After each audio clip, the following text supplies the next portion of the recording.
Throughout the Second World War, there were many different concentration camps which were used by the Germans to impose their deadly and destructive policies.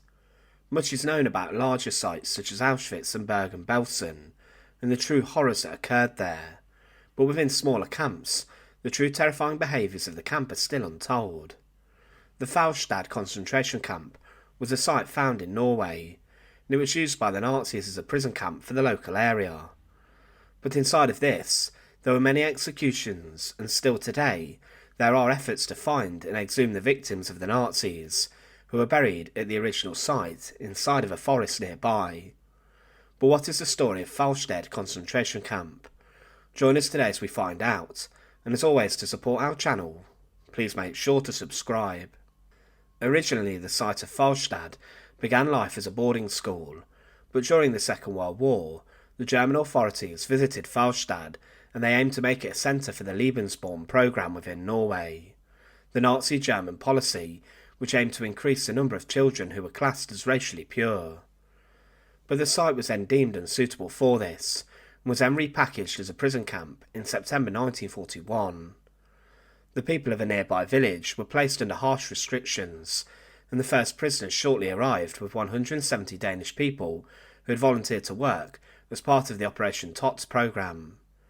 These prisoners spent 3 months at Falstad, and they spent time creating the camp, including the barbed wire fence and also many watchtowers. But inside of Norway, it was the authority of the Right Commissar, Josef Terboven, and he was in control of all of the German police in the country, including the SS and the Gestapo. But it became the personal prison of the regional Einsatzkommando 5 leader, Gerhard Flesch. Over time the prison population grew, and new buildings were made, and barracks were found in the southeast part of the main building, and other buildings were created. A commander's house was found on the other side of the river, and all of the prisoners at all times were watched over by the guards from the watchtowers, who were armed with rifles and machine guns. During the Second World War, prisoners from over 15 countries were held at Falstad, and at the time of liberation, 4,200 prisoners were held there. It's not known how many exactly passed through the gates, but the majority of the prisoners were Norwegians, who were suspected of being resistors to the Nazi occupation. Some of the prisoners were Jews, and others came from the Soviet Union, Yugoslavia, Denmark, Poland, and other lands. From 1942, the camp had a women's section, which was run by female guards and Aufseherinnen. These women were isolated in a section of the attic, and 215 women were held there within the 3 years of its operation as a women's camp. But the inmates were at the mercy of the SS and the Gestapo, and the camp leadership would exterminate anyone who was against the Nazi Party's cause. Between spring 1942 and autumn 1943, things were very tough there, as a violent regime was imposed upon them. They were forced to work incredibly hard on pointless and menial tasks. They would also be beaten if they could not complete all of their work on time. On top of this, the camp became known as a transit camp or a holding centre for Norwegian Jews who would then be sent to Auschwitz to be exterminated inside the gas chambers. There was a large-scale abuse at the hands of the guards there, and one guard became known as Greyleg, as in a wolf, for his brutal treatment. Executions were carried out there, and the commandant of Falstad used the nearby forest as a site to execute prisoners of war. Jewish prisoners and political prisoners found themselves killed in the forest. The first executions occurred on the 7th of March 1942, when Olav Benjaminson, Abel Bernstein, David Isaacson, Wolf Isaacson, and David Wulfsson were shot dead inside of the forest. There was a Yugoslavian prisoner of war who was appointed at Falstad with the morose job of being the gravedigger inside of the forest for the executions. He would dig the graves before the men were then shot dead inside of them. But the executions ramped up in their scale and number, and on the 6th of October 1942, the Nazis killed at least 170 non-Norwegian prisoners and 24 Norwegian political prisoners inside of the forest yet again. Any sign of rebellion, and someone was brought to the forest and was then executed. The following month in 1942, 3 Jewish men were also executed, and in February 1943 a resistance fighter was also killed. More than 150 unarmed prisoners of war were shot dead inside of the forests by the guards. And at the end of the Second World War, the guards then began the task of trying to exhume the bodies of the victims, to ultimately then hide their crimes. They dug in the forest to unearth the graves. They then discovered the bodies of about 25 of their former victims. They then took these to a fjord nearby and sunk the bodies in there. The inmates who were executed would have been forced to walk into the forest under armed guard. Where a grave was dug, they then presumably would have been shot away from the sight of others.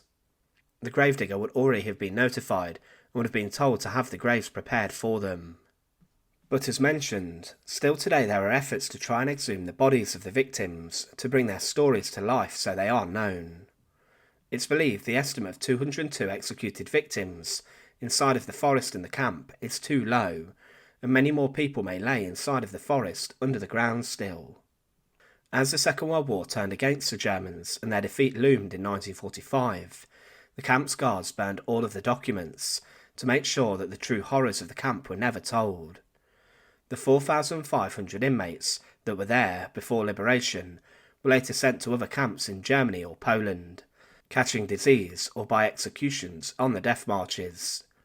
Others were sent to the Greenie concentration camp in Norway, but the true horrors of the site are still today unknown. After the war, a number of former commandants and guards were sentenced to time in prison, and a couple were executed, including Julius Nelson, who was involved in rounding up prisoners for the Gestapo in Norway.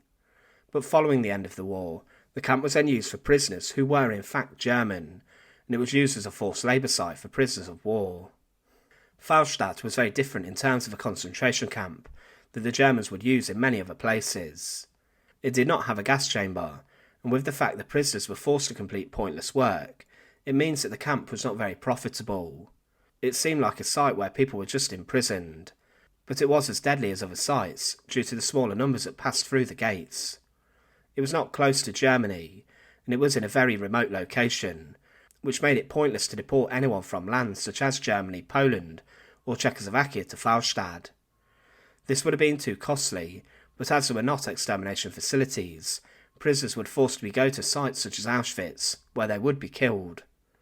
These journeys would be incredibly long, considering where Falstad was, but it's a site that today deserves to be remembered, as there was a huge amount of suffering there. When compared to other camps, by the end of the war, it was still very small, with sites such as Bergen-Belsen eclipsing the smaller numbers, but this does not take away from the deadly and violent nature of the guards, as they would regularly beat prisoners and violently strike fear into their hearts. But what is sad and tragic is that the true stories of Falstad concentration camp are yet to be completely unearthed. There are very few eyewitness accounts and statements which describe the treatment there, but we know that prisoners were forced into backbreaking work and that execution was common. Inside of the forest nearby, hundreds would go to their deaths, and today they still lie under the soil. It was in a remote part of Norway, and the screams of the victims would not be heard at all. Today Falstad is considered a forgotten and lost concentration camp of the Second World War, and despite it not being as deadly as other sites such as Auschwitz or Majdanek, it was certainly terrifying in its nature, with the guards instigating their brutal reign of terror. Thanks for watching. To support our channel, please make sure to subscribe, and once again, thank you so much for watching.